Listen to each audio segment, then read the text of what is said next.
বিসমিল্লাহির রহমানির রহিম। আসসালামু আলাইকুম।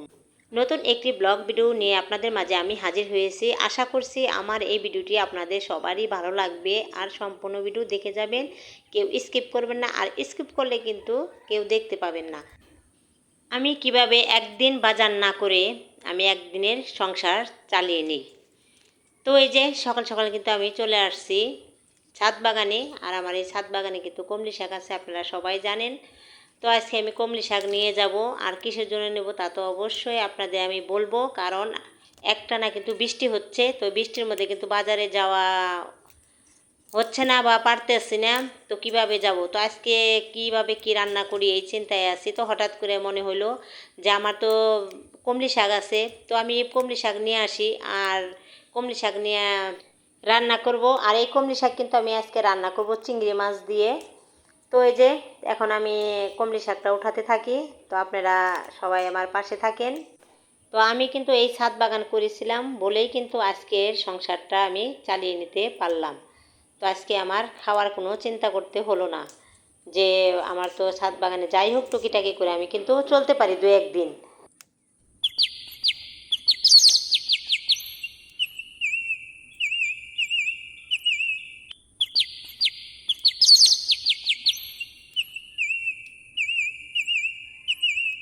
এতই বৃষ্টি হলো, তো এই যে গাছের গোড়ায় কোনো মাটি নাই। তো ভাবছি একটু রোদ উঠলে তারপরে কিন্তু এই গাছের গোড়ায় মাটি দেব, তো তা না হলে কিন্তু গাছ মারা যাবে।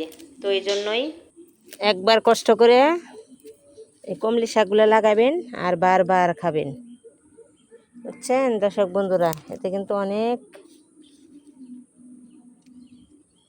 লাভ। কোনো কমলি শাকে কোনো খাটনি নাই, খালি বুনে দিবেন। আর এটা কিন্তু সব কিছু দিয়ে খাওয়া যায়, আর খেতেও কিন্তু অনেক মজা।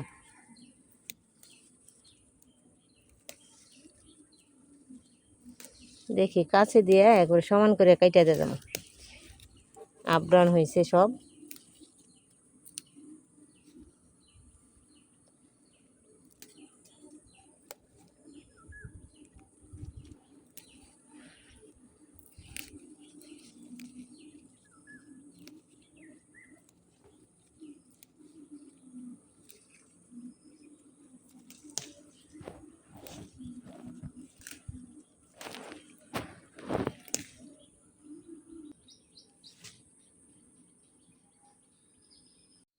কমলি শাক তো নিলাম দর্শক বন্ধুরা, তো এখন কি নিতে হবে বলেন তো? হ্যাঁ, ঠিক ধরেছেন। এখন আমি গাছের টাটকা টাটকা একবারে সুন্দর কাঁচামরিচগুলো নিয়ে নিব। তো এই যে দেখেন ছিঁড়ে নিলাম, আর এই যে কাঁচামরিচও নেওয়া হলো। তো এখন আমি আবার নিচে চলে যেতেছি এই যে কমলি শাক নিয়ে। তো আজকে আর কি কি রান্না করব সবাই আমার সাথে চলেন, তাহলেই কিন্তু দেখতে পাবেন। এই যে দর্শক বন্ধুরা, একদিন বাজার না করেও কিন্তু এই যে আমি সংসারটা কিভাবে চালিয়ে নিই। তো এই যে এখানে দেখেন আলু রাখছি, আর এই যে অনেক তরকারি আনি না, তো এরকম দুইটা একটা করে কিন্তু তরকারি বেঁচে যায়। তো ওই তরকারিগুলো আমি এই যে একসাথে করে রাখছি। তো এখানে বেগুন আছে, পটল আছে, আর আছে কহি, আর সাথে দুইটা আলু দিয়ে কিন্তু আমি তরকারিটা রান্না করব। তো এই তো আমার আজকের দিনের তরকারি রান্নার ব্যবস্থা হয়ে গেল। তো আজকে রান্না করব বেগুন, পটল, আর হলো কহি, সাথে আলু। তো এই যে সব কিছু কিন্তু আমি সাজায় নিলাম অফ ক্যামেরায়, সব কিছু কেটে কুটে পরিষ্কার করে। কিন্তু এই যে দেখেন এখানে আছে মাছগুলো ভালো করে ধুয়ে আমি রেডি করলাম, কাঁচামরিচ, আর সাথে আছে পটল, আলু আর বেগুন। তো এই যে কড়াইতে তেল দিয়ে দিলাম। এখন আমি দিয়ে দেবো কাঁচামরিচ, পেঁয়াজ, আর একটু বাদামি কালার হয়ে গেলে কিন্তু আমি মশলাটা দিয়ে দেবো। আর এটা কিন্তু আমি তরকারি রান্না করার জন্য এটা কষিয়ে নিব। এই যে এখানে কিন্তু মশলাটা কষানো শেষ। তো এখন আমি দিয়ে দিব তরকারি কাটা যে ধুয়ে রেখেছিলাম ওগুলো এখন দিয়ে দেবো, আর একটু ভালোভাবে লাড়াচাড়া দিয়ে কিন্তু আমি এই যে এখানে মশলা কষানো শেষ, তরকারি কিন্তু এই যে আমি দিয়ে দিলাম।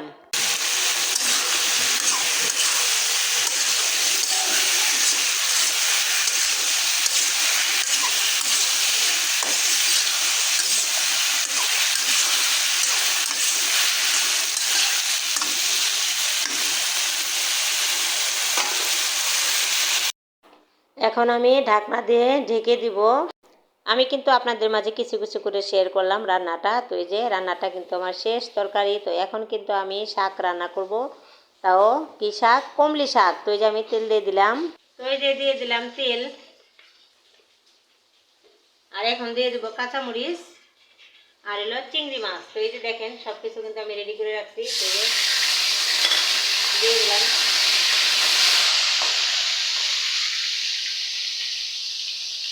তো এখন একটু হালকা ভাজা ভাজা করবো।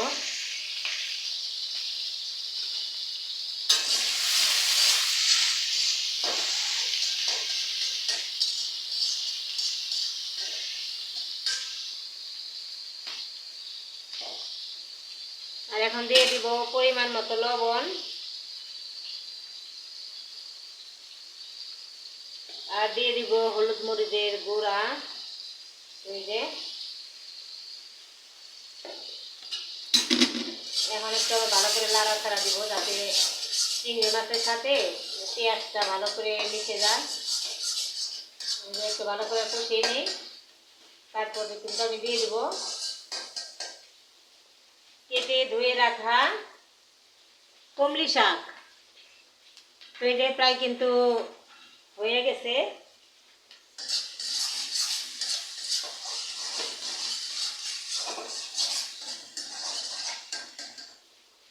তো এখন আমি দিয়ে দেবো কমলি শাক। এই যে শাকটা কিন্তু আমি ভালো করে ধুয়ে রাখছি, ঢেলে দিলাম একবারে।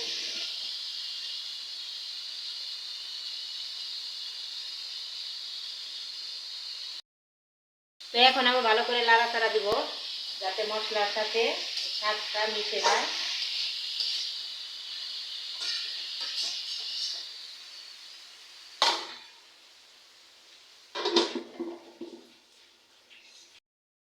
তো দেখি এখানে ভাজির কি অবস্থা, শাকের শাক ভাজি। তো এই যে দেখেন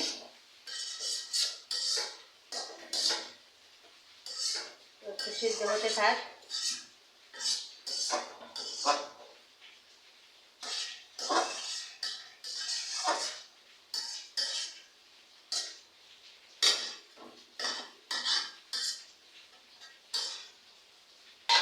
আবার ডেকে দিলাম সিদ্ধ হওয়ার জন্য।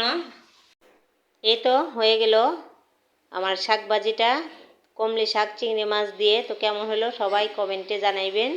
আমি আবার চলে গেছিলাম পাপড়ি দিদির বাসায়। তো ব্লগার, উনি কিন্তু অনেক সুন্দর সুন্দর মজার মজার খাবার বানায়। তো ওই যে আমাকে কিন্তু দিয়েছিল এই যে এখানে বিস্কিট আর চা। তো চা খেলাম। তো পরে আবার ভাবলাম যে দিদি বললো যে আমি যে রেসিপিগুলো দেই ইউটিউবে, তো একটু দেখেন কীরকম হলো। তো আমি তো দেখে খেয়ে একটা অবাক হয়ে গেছি, এত যে মানুষে পারে। দেখেন এই যে কী সুন্দর সুন্দর রেসিপিগুলো উনি ছাড়ে ইউটিউবে। তো আমার কিন্তু অনেক পছন্দ হয়েছে ওনার কাজ কামগুলা বা খাবার দাবারগুলা। তো এই যে আমি আপনাদের মাঝে আমি শেয়ার করব যে কীরকম যে রান্নাবান্নাটা করছে।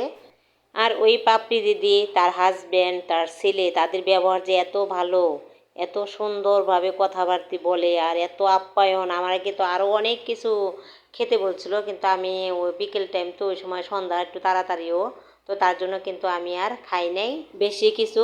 শুধু খেয়েছিলাম চা আর যে চমচমগুলা, আর বিস্কিটও খেয়েছিলাম। তারও অনেক জোরাজুরি করছিল, একটা কি পাউরুটিগুলা ওগুলা দিয়েছিল। তো এই দেখেন মিষ্টিগুলা, মিষ্টিগুলা দেখেই তো মন ভরে যায়। আর এত সফট, এত এত যে নিজের যে বানাইছে, এটা বোঝাই যায় না যে এটা নিজের হাতে বানাইছে। দেখেন আমি ধরলাম আর কেটে গেল, এত নরম হয়েছে। আর এটা দোকানেও মনে হয় এরকম পাবেন না আপনারা, যেভাবে এত সুন্দর করে বানাইছে। তা আমি তো বললাম দিদিকে যে আপনি শুধু রেসিপি বানায় দেখান কেন, এগুলো আপনি সেল করবেন।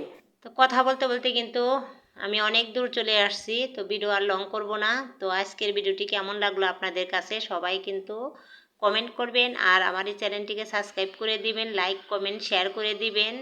আর কেউ সম্পূর্ণ ভিডিও দেখে যাবেন, কেউ স্কিপ করবেন না প্লিজ। তো ভিডিও আর বড় করব না, সবাই ভালো থাকবেন, সুস্থ থাকবেন। আল্লাহ হাফেজ, আসসালামু আলাইকুম।